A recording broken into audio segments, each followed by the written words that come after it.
দরকার নাই। ভেঙে টুকরো করে দাও পাকিস্তান, ভেঙে খান খান করে দাও গাদ্দারি রাষ্ট্র পাকিস্তান। পাঠানদের বিশ্বাসঘাতকতা গাদ্দারির কারণে যে দেশের জন্য রক্ত দিয়েছিল, জীবন দিয়েছিল আমাদের পূর্বপুরুষরা, সেই গাদ্দারির কারণে আমরা সে রাষ্ট্র ভেঙে টুকরো করে দিলাম। এই সময়ে এই বাংলাদেশে একজন নেতা যিনি 47 সালে মুসলিম লীগ করতেন, 47 সালে তিনি বলতেন যে মুসলমানদের জন্য আলাদা রাষ্ট্র গঠন করতে ভালো হবে, যিনি 47 সালে বলতেন মুসলমানদের রাষ্ট্র হলে কোরআনের হুকুমত হবে। এরপরে আস্তে আস্তে আস্তে আস্তে মানে আওয়ামী লীগ, তিনি মুসলিম লীগ থেকে আওয়ামী মুসলিম লীগ, আওয়ামী মুসলিম লীগ থেকে আওয়ামী লীগ হয়ে গেলেন। যাই হোক, যাই ছিলেন ভালোই ছিলেন। 1970 সালে তিনি তার জীবনের সবচেয়ে পুণ্যময় কাজটা করলেন, সবচেয়ে নেক কাজ, সবচেয়ে ভালো কাজ করেছিলেন। 70 সালে নির্বাচনের আগ দিয়ে জাতির সঙ্গে তিনি ওয়াদা করলেন, জাতির সঙ্গে তিনি অঙ্গীকার করলেন, আমাদেরকে ভোট দেন, আমরা পাশ করলে কোরআন সুন্নাহ বিরোধী কোনো আইন আমরা করব না, কোরআন সুন্নাহ বিরোধী কোনো আইন করব না।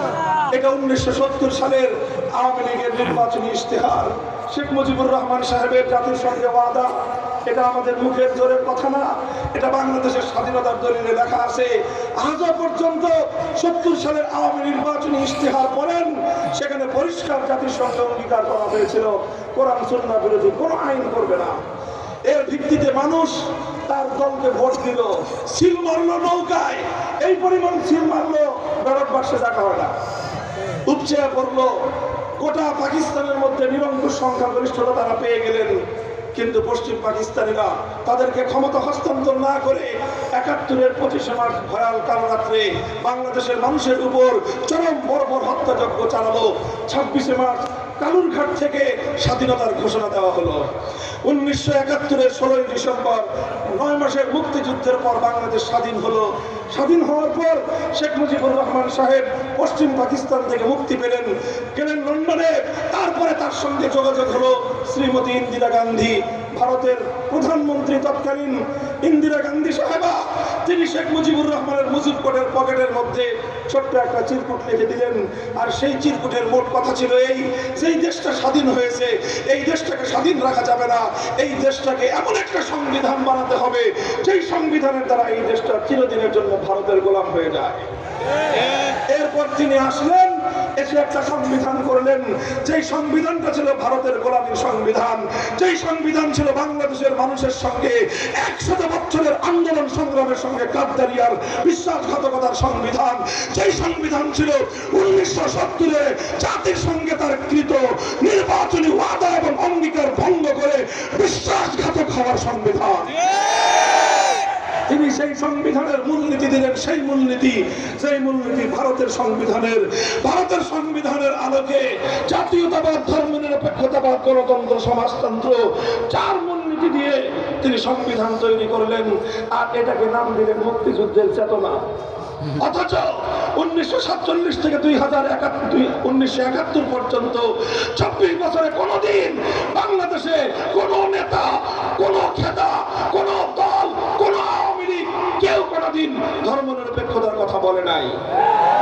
এই 72 সালে ভারত থেকে আমদানি করা হলো ধর্মনিরপেক্ষ মতবাদ।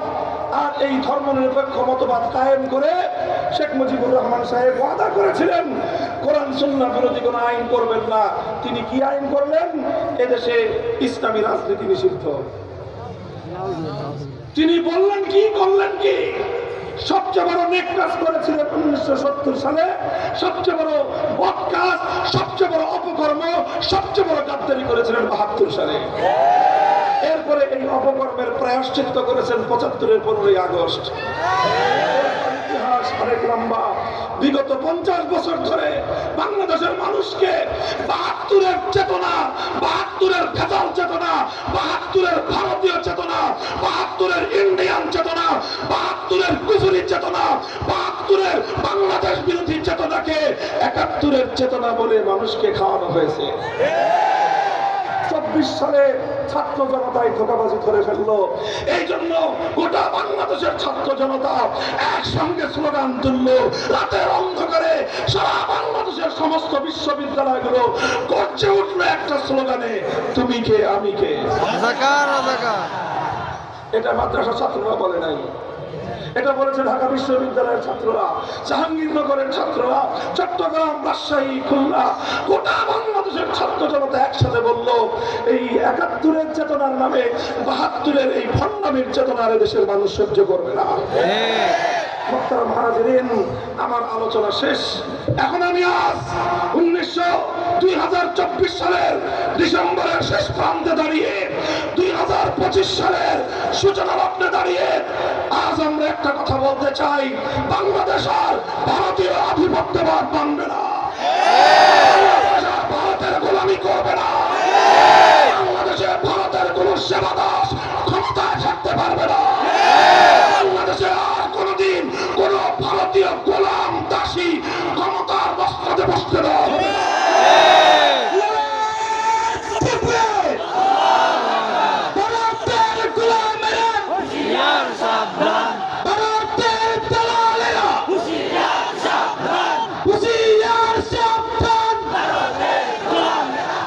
সরকারকে বলি, এই বীজ বৃক্ষ শুধু ডাল ছেটে মরবে না, ঠিক গাছের ডাল ছাটলে গাছ মরে না, আরো তাজা হবে। তুমি গাছের গোড়ায় দিবা পানি, ডাল ছাটবা, এই বীজ বৃক্ষ আর বড় হয়ে উঠবে। এই বীজ বৃক্ষ ধ্বংস করতে হলে শেকড় শুদ্ধ উপরে ফেলতে হবে। ভারত বাংলাদেশে আধিপত্য চালায়, ভারত বাংলাদেশকে গোলাম বানাতে চায় ৭২-এর সংবিধানের ধর্মনিরপেক্ষতার মধ্য দিয়ে। তাই ২৪ সালের বিপ্লবের চেতনা, ধর্মনিরপেক্ষতা, ভারতীয় মাল দিল্লিতে পাঠিয়ে দাও।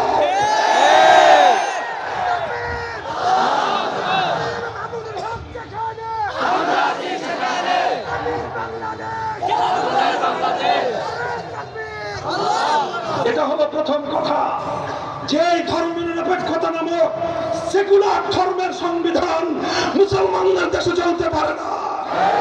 এই দেশ ৪৭ সালে আমরা ভাগ করেছিলাম, হিন্দুদের সঙ্গে কথা ছিল আল কোরআন হবে দেশের সংবিধান।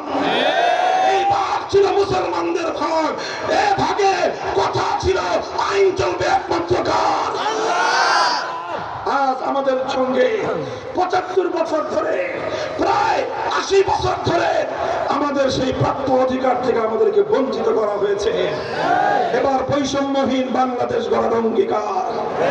৭০-৮০ বছরের বঞ্চনাকে এবার ঘুচবার সময়।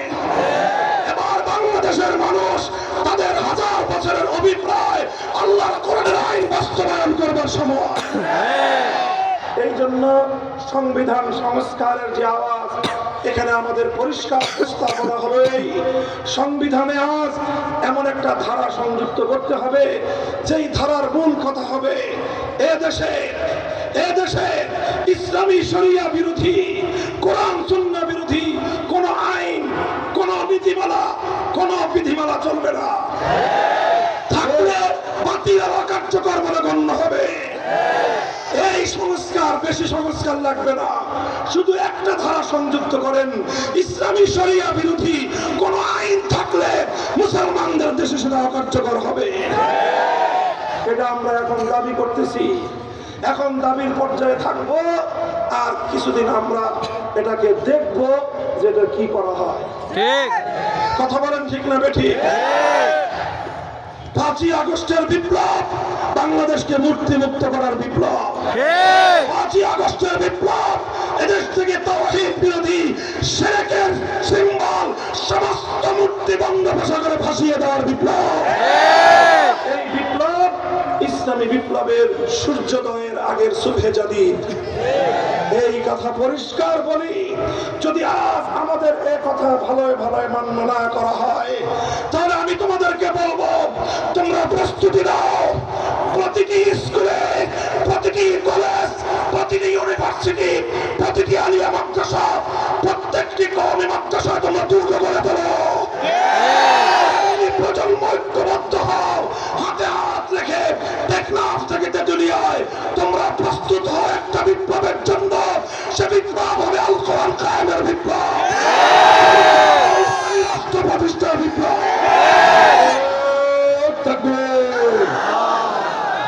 জিহাদ চাই,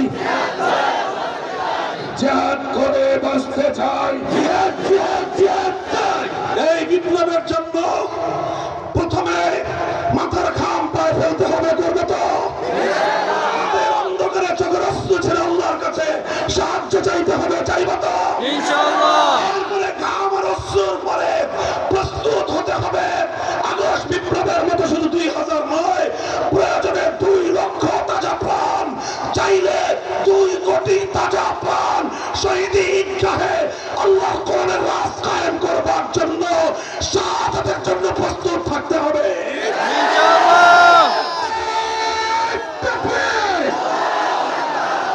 দিয়েছি তো রক্ত, রক্তের বন্যায় দেশে যাবে অন্যায়। নারায় তাকবীর। এই শুধু মুখের কথার কথা, শুধু কথার কথা, মিশামিশি কথা, তো সত্য অঙ্গীকার, সত্য অঙ্গীকার। ওয়াদা করো হাত তুলে খোদার কাছে, ওয়াদা। ইসলামী বিপ্লবের জন্য জীবন দেওয়া কারা, রক্ত দেওয়া কারা, ইনশাআল্লাহ। শহীদি ঈদগাহে কারা কারা জমায়েত হবা, কারা কারা জমায়েত হবা। ইনশাআল্লাহ।